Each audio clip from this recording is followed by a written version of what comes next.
नमस्कार दोस्तों, नमो भारत न्यूज़ में आपका स्वागत है। दोस्तों, भारतीय सेना की शक्ति आज दिन पर दिन बढ़ती जा रही है। जिस सेना के पिछली सरकारों ने हाथ बांध कर रखे थे, लेकिन मौजूदा मोदी सरकार में सेना को खुली छूट देने के साथ घातक और आधुनिक हथियार, बुलेट प्रूफ जैकेट और आर्थिक मदद भी दी जा रही है। वहीं पिछली कांग्रेसी सरकार में सेना को एक ढंग की वर्दी तक नसीब नहीं थी। बुलेट प्रूफ जैकेट तो भूल ही जाइए। भारतीय सेना में एक महत्वपूर्ण सुधार के तहत प्रधानमंत्री नरेंद्र मोदी की सरकार ने अग्निपथ योजना की शुरुआत की है। कांग्रेस के पूर्व अध्यक्ष राहुल गांधी ने कहा कि युवाओं को भाजपा कार्यालयों में चौकीदार नहीं बनाना है कि वे अग्निवीर बने। आज कांग्रेस भाजपा पर सेना को कमजोर और खत्म करने का आरोप लगा रही है, तो हमें देखना होगा कि कांग्रेस ने सेना को मजबूत और देश की सुरक्षा को सुदृढ़ करने के लिए क्या किया है। साल 2014 में जब प्रधानमंत्री नरेंद्र मोदी की अगुवाई में पहली बार केंद्र में भाजपा की पूर्ण बहुमत की सरकार बनी थी, तब देश के हालात बहुत बढ़िया नहीं थे। हम खास तौर पर सुरक्षा हालातों की बात कर रहे हैं। उस समय देश के पास ना तो पर्याप्त गोला बारूद थे और ना ही अत्याधुनिक हथियार। पुराने पड़ चुके लड़ाकू विमान अपनी अंतिम सांसें गिन रहे थे। कांग्रेस इसे सेना को खत्म करने की साजिश बता रही है, वहीं भाजपा इसे सेना में सुधार की प्रक्रिया में उठाया गया एक क्रांतिकारी कदम बता रही है। इसको लेकर तत्कालीन सेना प्रमुख जनरल वीके सिंह ने प्रधानमंत्री मनमोहन को पत्र भी लिखा था और इस पर तुरंत संज्ञान लेने की बात कही थी। तब रक्षा मंत्री ए.के. एंटनी ने इसे एक अफवाह बताते हुए खारिज कर दिया था। समिति ने अपनी रिपोर्ट में कहा था कि थल सेना के विमानन प्रभाग में 18 चीता, 1 चेतक, 76 एडवांस लाइट हेलीकॉप्टर और 60 एडवांस लाइट हेलीकॉप्टर की कमी है। गोला बारूद से जुड़ी समस्याएं और भी बढ़ गई हैं और इतने गोला बारूद में कुछ ही दिन लड़ाई लड़ी जा सकती है।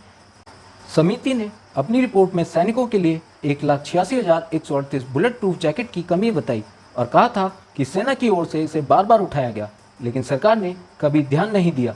समिति ने यह भी कहा था कि रिपोर्ट में कहा गया था कि सीबीआई ने 6 कंपनियों के खिलाफ शिकायत दर्ज की थी, जिसके कारण इन्हें पिछले 10 सालों से काली सूची में डाल रखा था।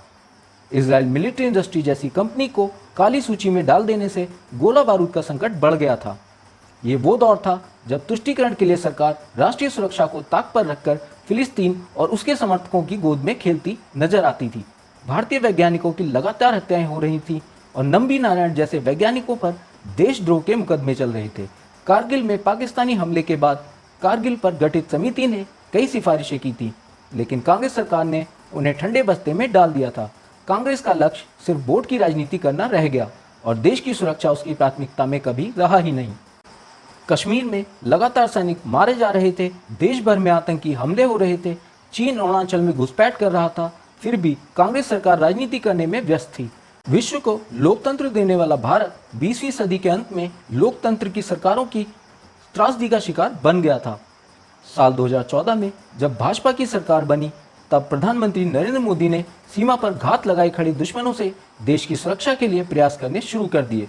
मोदी सरकार ने सबसे पहले चीन सीमा और पाकिस्तान सीमा पर सड़क और अन्य आधारभूत संरचनाओं के विकास पर जोर देना शुरू कर दिया। मोदी सरकार ने दूरदर्शिता का परिचय देते हुए भारत में मेक इन इंडिया कार्यक्रम की शुरुआत की। सरकार ने इन रक्षा क्षेत्रों को निजी उद्यमियों के लिए खोल दिया। इसके साथ ही विदेशी कंपनियों के साथ तकनीकी साझेदारी को लेकर पार्टनरशिप पर फोकस किया। मोदी सरकार ने अग्नि सीरीज की कई मध्यम रेंज और ब्रह्मोस जैसी मध्यम एवं दूर रेंज की मिसाइलों का सफल परीक्षण कर इन्हें सेना में शामिल किया। इसके अलावा आकाश मिसाइल को सफलतापूर्वक शामिल किया गया है। भारत ने स्वदेशी क्रायोजेनिक इंजन को विकसित किया। भारत में निर्मित जंगी जहाजों और पनडुब्बियों के माध्यम से नौसेना की मारक क्षमता को कई गुना बढ़ाया गया। सेना के पास अब भारत में बने टैंक, मिसाइल और हैंड ग्रेनेड हैं। इसके साथ ही डीआरडीओ द्वारा विकसित मारिस सिस्टम का सफलतापूर्वक परीक्षण हो चुका है।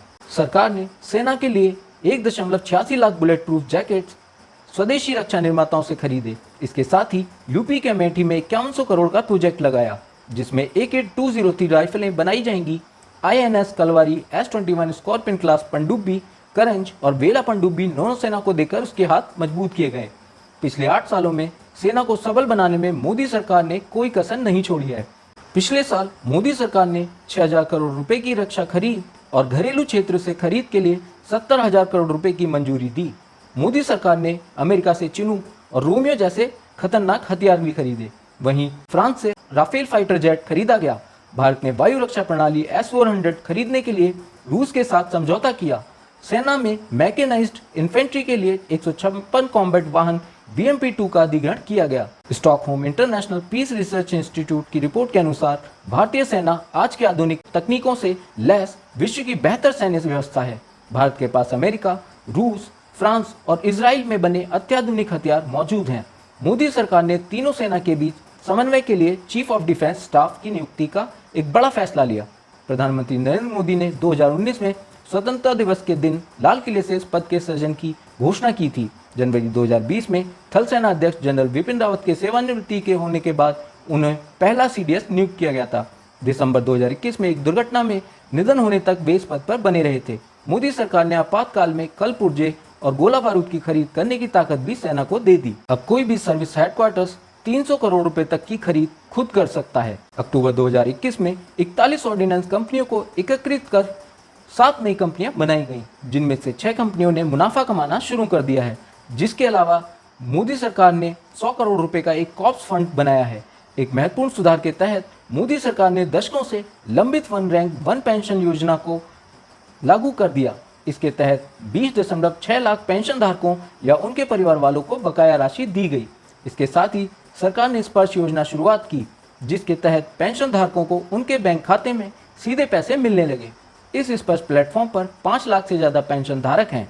कारगिल समीक्षा समिति की रिपोर्ट के आधार पर सैन्य सुधारों को आगे बढ़ाते हुए मोदी सरकार ने अग्निपथ योजना के तहत अग्निवीरों की नियुक्ति की मंजूरी दे दी है। अग्निपथ योजना के तहत सरकार ने तीनों सेनाओं में अग्निवीरों की भर्ती का ऐलान किया है।